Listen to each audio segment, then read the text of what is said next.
hipersensibilidad tipo 2 es una reacción inmunitaria que va a estar mediada por anticuerpos IgG o IgM, que se dirigen contra antígenos que van a estar presentes en la superficie de las células propias o en la matriz extracelular. Esto activa a los mecanismos inmunológicos que van a provocar un daño celular, inflamación o alteraciones en las funciones de las células. Estos anticuerpos pueden reaccionar contra antígenos propios que causan enfermedades autoinmunes, antígenos extraños que van a estar adheridos a nuestras células, ya sean medicamentos o infecciones, y el daño se puede ocasionar en tres formas: destrucción de las células por fagocitosis, lisis o citotoxicidad, inflamación inducida por la activación y el reclutamiento de los leucocitos, y en las alteraciones funcionales sin destrucción como la miastenia gravis o la enfermedad de Graves. La opsonización y fagocitosis. Uno de los mecanismos principales del daño de la hipersensibilidad tipo 2 es la opsonización y fagocitosis. En este proceso, los anticuerpos IgG o IgM se van a unir a las células diana. Estos la van a marcar como un enemigo para la fagocitosis. Estas células inmunes van a reconocer a los anticuerpos mediante receptores específicos, que en este caso van a ser los receptores Fc, y engruyen a las células para destruirlas.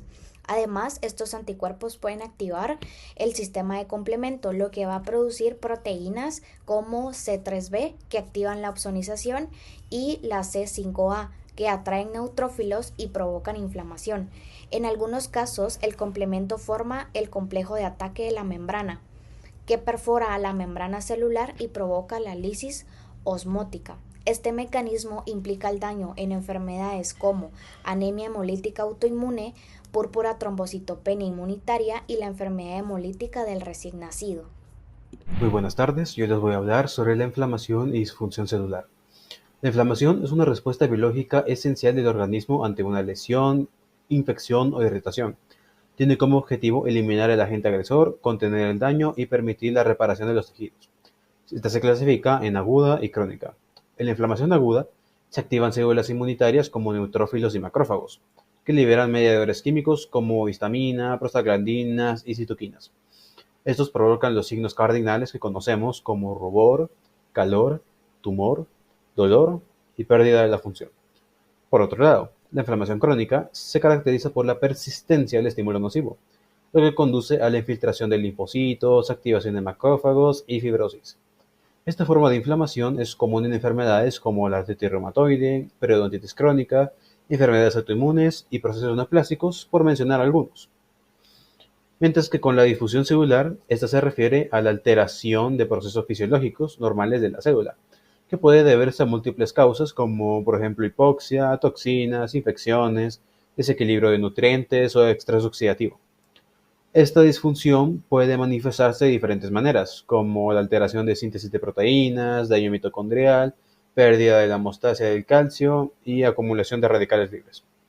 En el contexto clínico, la disfunción celular es un factor clave en el desarrollo de enfermedades degenerativas, metabólicas e inflamatorias.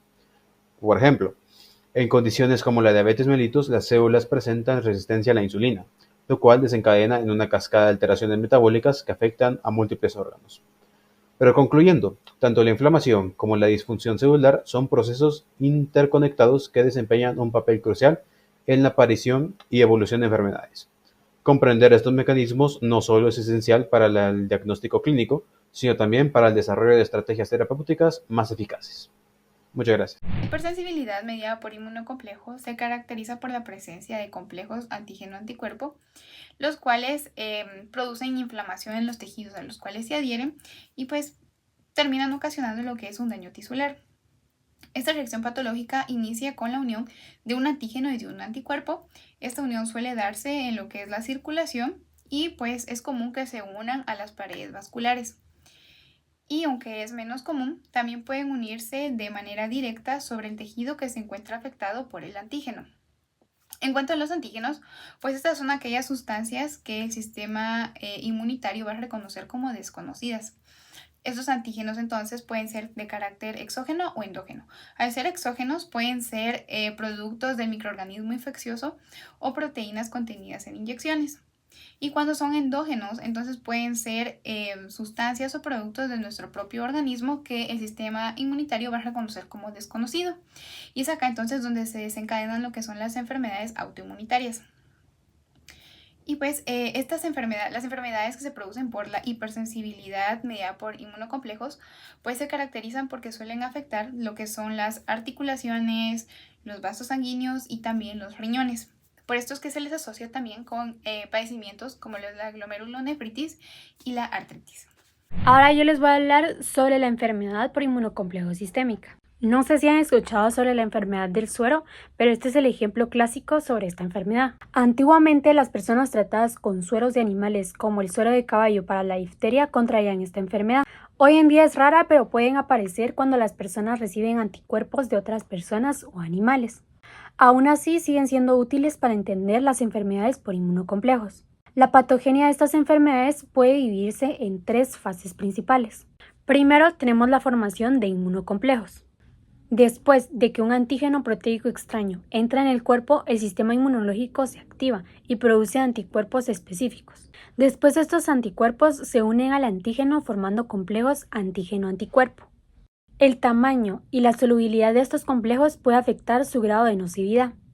La segunda fase sería los depósitos de inmunocomplejos. Estos complejos circulan en la sangre y pueden depositarse en varios tejidos, especialmente en los vasos sanguíneos. Esto ocurre en áreas con alta presión de filtración sanguínea, como los glomérulos renales, las articulaciones y la piel. Finalmente, la tercera fase, que es la inflamación y la lesión tisular.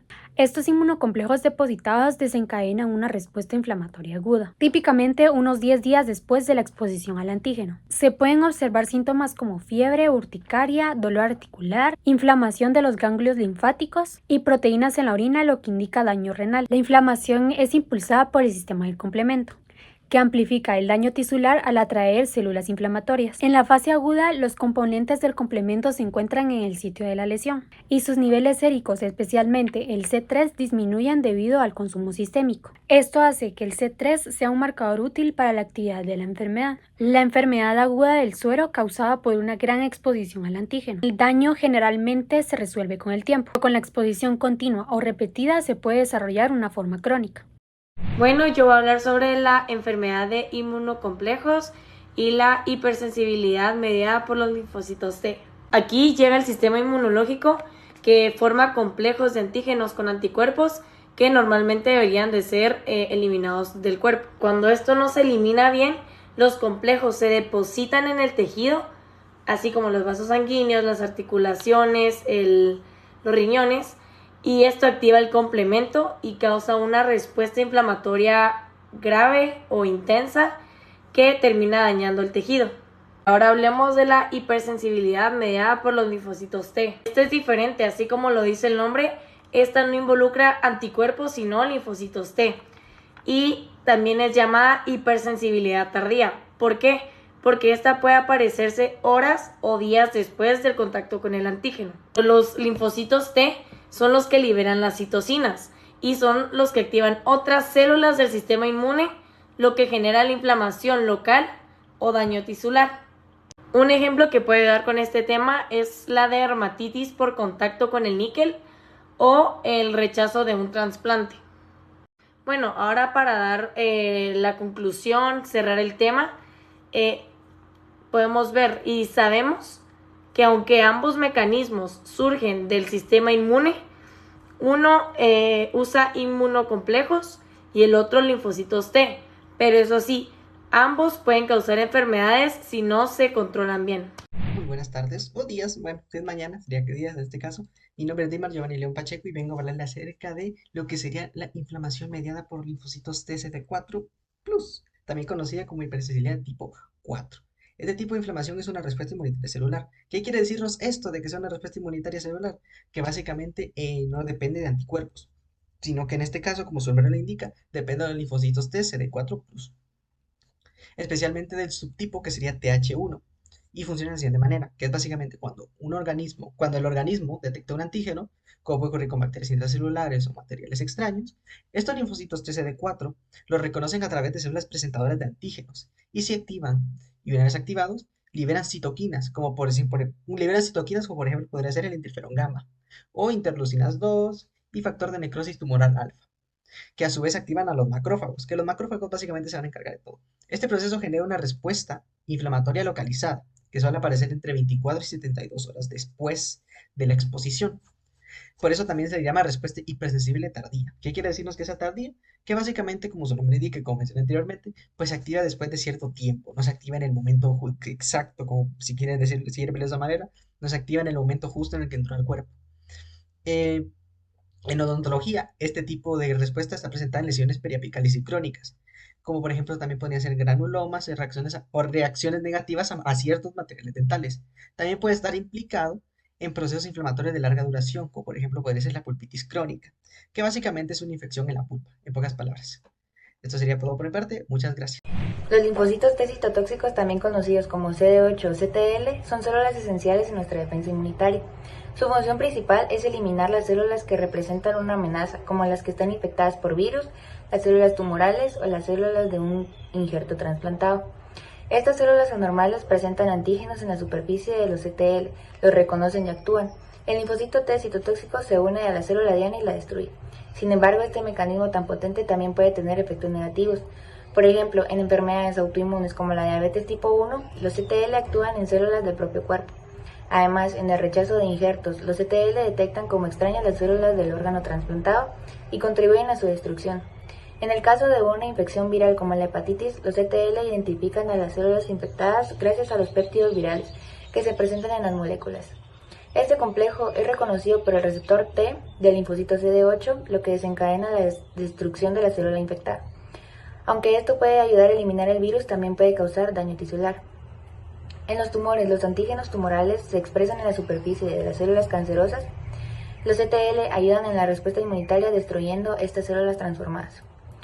Lo hacen a través del mecanismo de destrucción de los linfocitos T citotóxicos, que involucra el uso de gránulos lisosomales que contienen perforinas y granzimas. Las perforinas crean los poros en la membrana de la célula objetivo.